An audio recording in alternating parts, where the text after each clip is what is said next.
Hey y'all, and welcome to another Watch Cheryl Scrap. Today I'm going to be scrapping with some photos I just took a few days ago.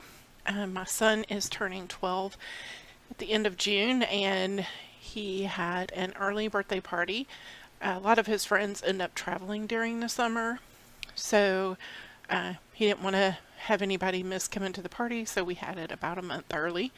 And he did this same party last year where all the guys get together and they take their Nerf guns, and we go to my mom's because she has a very large yard and a lot of azaleas that they can run around and hide in. And so he added to that plan this year that he would dress up in camo. So my husband had picked up just an army jacket and hat at a local flea market where they sell some Army Navy stuff. And so here he is, ready for his party. And amazingly enough, he did agree to let me take some photos of him before the guys arrived to hang out with him. So we went outside in the backyard, and I took probably about 30 photos of him. So these are just the first 3 that I've scrapped, but I thought he looked very cool. He's got a sucker in his mouth, a dum-dum. One of the candies that he wanted for the party was a bowl of dum-dums. So he's already got his sucker going, and it's kind of hard to see in these photos, but on one side of his hat he has the Nerf bullets. On the other side of the hat he has an ace from a deck of cards.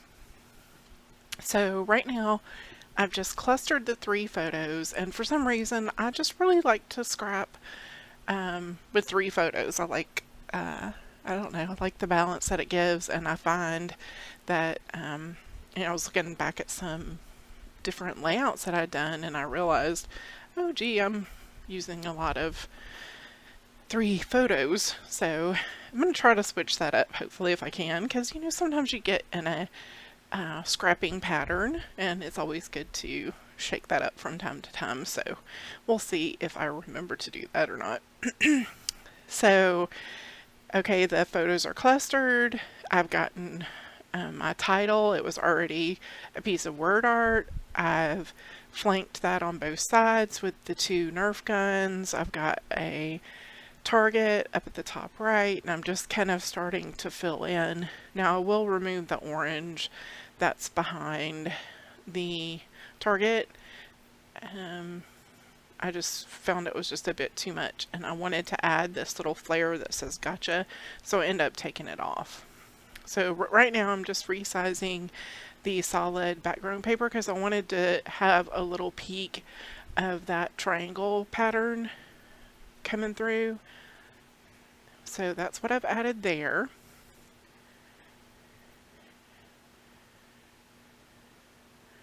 And here I am just kind of repositioning this a little bit.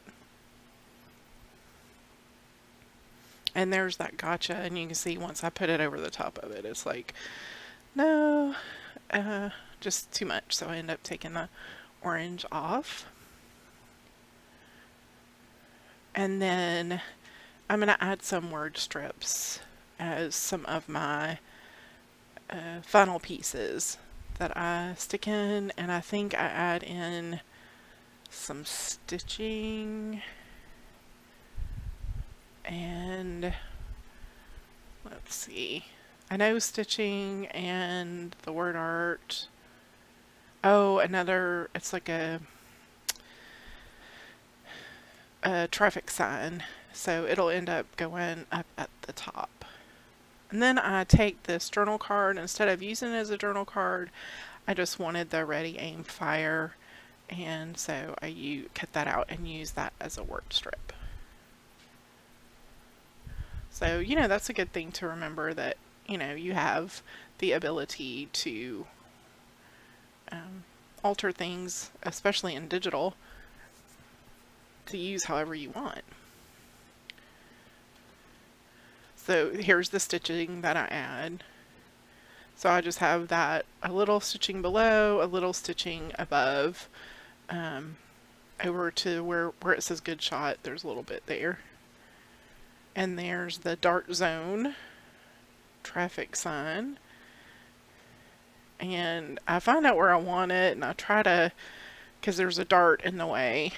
So I kind of resize, I move it, I decide I'm not going to do that.